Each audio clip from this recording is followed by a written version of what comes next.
Good day everyone, welcome to this week's video. So today we're going to be talking about my plans for 2022 or some of my goals. I don't think I'll get to all of these in 2022, but I'm going to really try and go for quite a few of them. Now, 2021 was quite a year. Yeah, it started off really well with this whole YouTube and just slowly kind of went down a bit with the amount of videos I was meant to be able to create. I tried to do maybe one a week, and I almost at some point went 2 a week because I was doing it so often. But by the end of it, about second half of 2021, we had a massive COVID outbreak.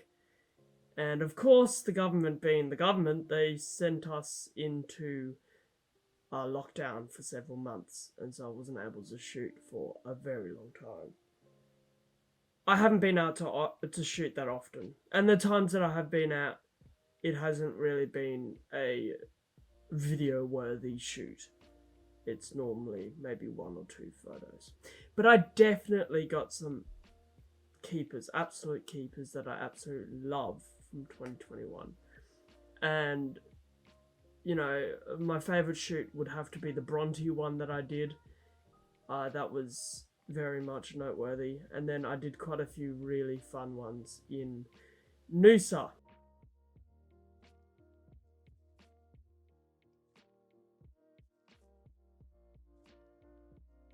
I had a great year in 2021, and I'm very happy with that. But my other job kind of got in the way, so I didn't really have time to focus on photography as much as I was in the first half of 2021. Well, since then, I've actually been, putting pretty much all the money that I can towards photography, towards getting the new lenses, I upgraded my entire kit in 2021 from my 2020 kit. And I'm very proud of myself for that. I got a lot of new stuff. And this year, my main goal this year is to complete my base photography kit. By base photography kit, I mean my main landscape photography kit. By that, I mean, there's one more lens I want to get, the 70-200 f2.8 Mark II G Master lens. That's the last lens I want to get for the base photography kit. But also, outside of that base photography kit, I want to get the Sony a7 IV and either Astro modify the a7 III or a7 IV, haven't decided yet, and get a drone. I really want that new Mavic that's coming out. It looks very nice, but they are quite far in the future. I'm not really thinking too much about that at the moment because I've got other priorities at the moment with photography. In here is some of those priorities. I've just listed a few. And I mean, a big part of my photography is my YouTube. And I don't have that many subscribers. I have about 240, I think it's at now, or 230. Yet I still get people asking how I'm doing and how things are going because they haven't seen a video of mine come up in a while. And I really, really do appreciate that. And for that reason, I think I kind of want to keep you guys, if you care, keep you guys in the loop of what's going on. This is what I've got coming up in 2022, and this is kind of what I'm hoping for. So all year round, I really want to do more shoots. And I'm gonna free up more time to do that as well. And I want to do more videos of those shoots. Because I've done quite a few different shoots. I've done shoots of the, different nebulas, Carina, Orion Nebula. And I actually said in my last video, I think, that I wanted to do a video on the Carina Nebula, shooting a photo of the Carina Nebula. But of course, when I was down out of the city, we had clouds the whole time and only had 2 seconds of cloud clearance that allowed me to get one photo of the Carina. And then I was in Queensland earlier this year. Yeah, well, Christmas time I was in Queensland and shot a photo of Orion, which I'm really proud of. And then, of course, I got COVID and had to come back to Sydney. I couldn't really see a point in shooting a video on those, but I want to do more at like Bondi. I got a photo in mind that I've been wanting to shoot at Bondi for a very long time. Clove Valley,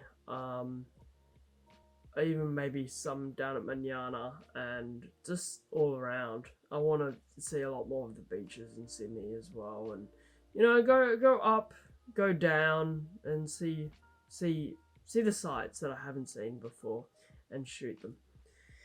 So that'll include, seeing more sunrises, seeing more sunsets, going out for astro shoots more often, because I love that. But basically, for the first half of the year, kind of, these are my goals.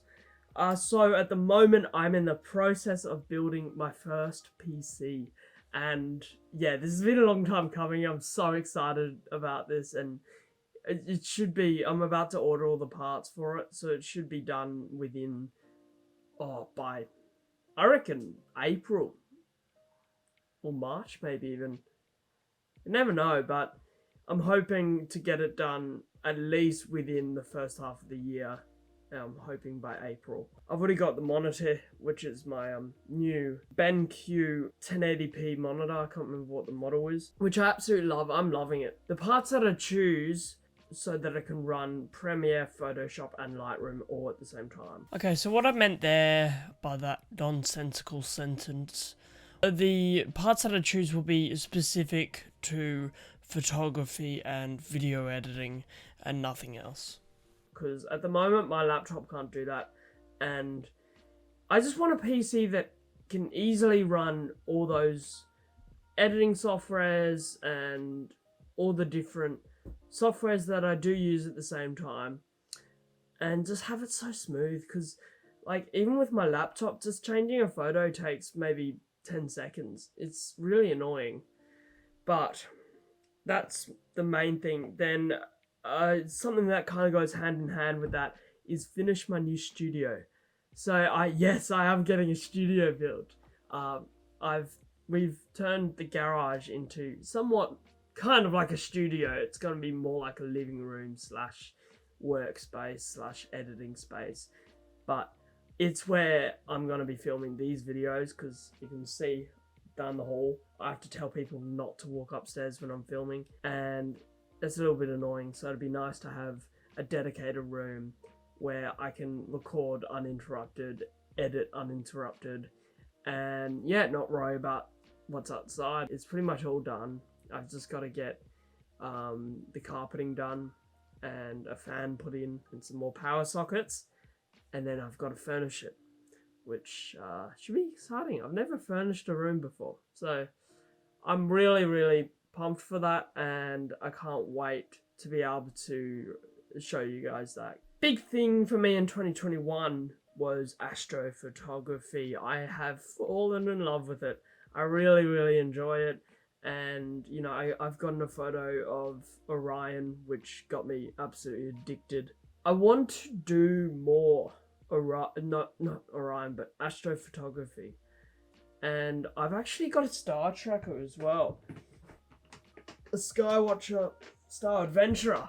And I've never used it because I've never really understood how to use it. But I kind of understand now, but I haven't really had clear skies to use it yet. So I want to do more of that, and I want to get a telescope as well. There's a new telescope coming to Australia, I think December. It's been delayed. I can't remember what the model is, but it looks really nice. But I've also been looking at the Skywatcher 72 ED, which looks really nice as well. But yeah, as I said, that'll be, probably mid-year, I reckon. Maybe if I get the 72 ED, but I might actually end up just waiting for the other one that I want at the end of the year. And I want to not just do 1 exposure photos, because I've been doing, 1 second exposures, but not stacking them because I haven't really had time or the need to set up a star adventurer to be able to track the stars. I also want to get a astro modified camera so I can capture more of that hydrogen light. So second half of the year, I really want to take a trip to New Zealand or England or overseas somewhere. I haven't really decided, but they're the main 2 places I'd like to visit. I'd probably go to New Zealand to start with and do a little road trip around New Zealand, maybe with a mate or something. Just take photos, beautiful sunrise locations and the beautiful sunset locations, and take photos of the stunning beaches there. But I also want to take a trip around both islands, but I'm thinking I'm going to start on the North Island. I was going to go there around September, I was thinking. If that does happen, I'll definitely be doing a lot of videos around that time. I also want to visit England, maybe not this year, but at some point I really want to go to England and visit the Peak District and the Lake District. When I tell people I want to go to England, they're like, oh, you want to go to London? I'm like, no, I want to see the Lake District and the Peak District. Yeah. But no, it'd be great to go to London as well, but it's not really on my list of priorities at the moment. One thing that I've been pushing for a very, very long time is finishing my website. My new website came out maybe 4 or 5 months ago, I think. I've pretty much finished it. The store is something that just requires a lot of work, because I really want to make a meaningful thing behind a purchase of a print. Trying to work out how to deliver frames as well, because I really appreciate it when people send a completed product, and I've been looking at different ways that I can send it in frames, but it might turn out that I can't deliver frames with it. In that case, I'd send the print and make it very obvious this is meant to be framed, not meant to just be blue tacked onto the wall. A meaning behind the photo is something that's really important to me. I love stories of a photo. I love reading about people's experiences while they're out taking photos. I love watching videos on people taking their photos, like Nigel Danson and Thomas Heaton, Photo Tripper, Nick Page. That's somewhat the inspiration behind this entire channel, is documenting the story of my photos and my photography.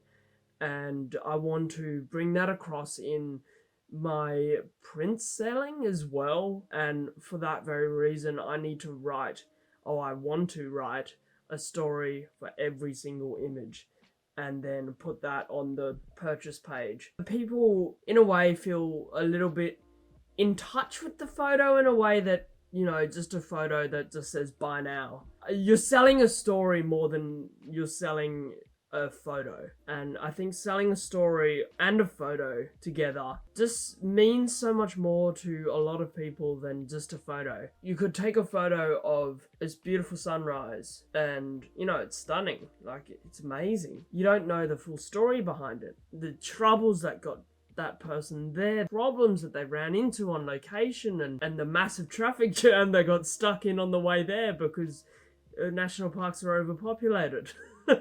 I find a lot more meaning in a photo when someone tells the story of how they captured it, which is why I do these videos.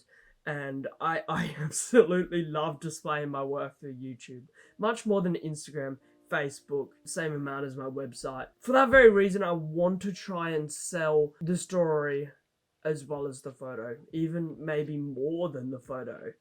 I might work out some way to chuck in a little slip that has a story of the photo that goes along with it. I don't even know what that video was, but that was pretty much my thoughts, my goals, my plans for 2022.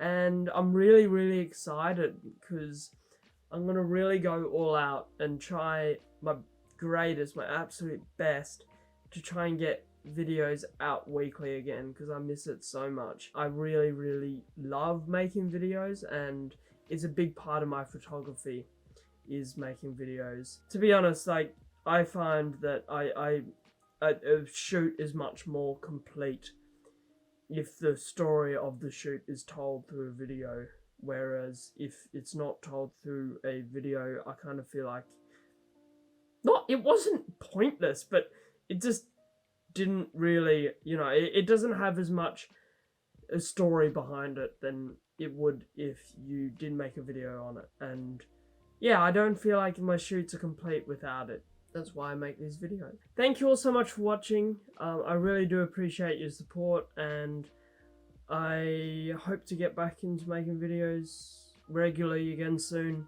But yeah, if you haven't subscribed yet, please do consider subscribing, and I'll see you all in the next one.